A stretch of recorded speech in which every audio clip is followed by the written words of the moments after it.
ભિખારીઓ ચારે ચાર ભિખારીઓ અલ્યા ચાર જણા છો તો એક હગાન તમે રોટલા નહીં ખાવા કેમ છો મારા વાલા બધા મિત્રોનું સ્વાગત છે આપણી આ યુટ્યુબ ચેનલ પર। મિત્રો તમને આજે હું એવો વિડીયો બતાવવાનો છું, તમે મિત્રો ક્યાંય જોયો નહીં। મિત્રો આજે ભૂમતાળજી એવા કપડાં પહેર્યા છે જોરદાર મિત્રો, નવા લુકની અંદર, નવા અંદાજની અંદર મિત્રો ભૂમતા કાકાએ એક જોરદાર કપડાં પહેર્યા છે।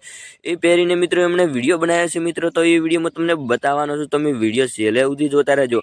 અને હા મિત્રો, આજે એસબી હિન્દુસ્તાની ચેનલ પર એક મસ્ત કોમેડી વિડીયો આવ્યો છે, અચાનક આલિયા મહેમાન। તો મિત્રો આ ખૂબ જ ભરપૂર કોમેડી વિડીયો છે, તો તમે પહેલા જઈને એ વિડીયો પણ જોઈ આવજો। અને હા મિત્રો, ખાસ અમારી ચેનલ પર નવા આવે તો તમે અમારી ચેનલને પણ સબસ્ક્રાઇબ કરી નાખજો। અને એસબી હિન્દુસ્તાની ચેનલની અંદર તમને સૌથી વધારેમાં વધારે કયો એક્ટર ફેવરેટ છે એ મિત્રો કોમેન્ટ બોક્સની અંદર જણાવી દેજો। અને હા મિત્રો, તમને એસબી હિન્દુસ્તાની ચેનલના વિડીયો તમને ગમે છે કે નથી ગમતા એ પણ મિત્રો કોમેન્ટ બોક્સની અંદર લખી દેજો। અને મિત્રો અમારા પણ નવા વિડીયો આવતા રહેશે, તો અમારા પણ વિડીયો જોતા રહેજો। તો ચલો બધા મિત્રોને હું તમને એ વિડીયો બતાવું છું, તો તમે એ વિડીયો જોજો અને તમે કોમેન્ટ કરવાનું ભૂલતા નહીં કેવો વિડીયો છે। તમે જુઓ તમે આ વિડીયોને પછી કોમેન્ટ કરો।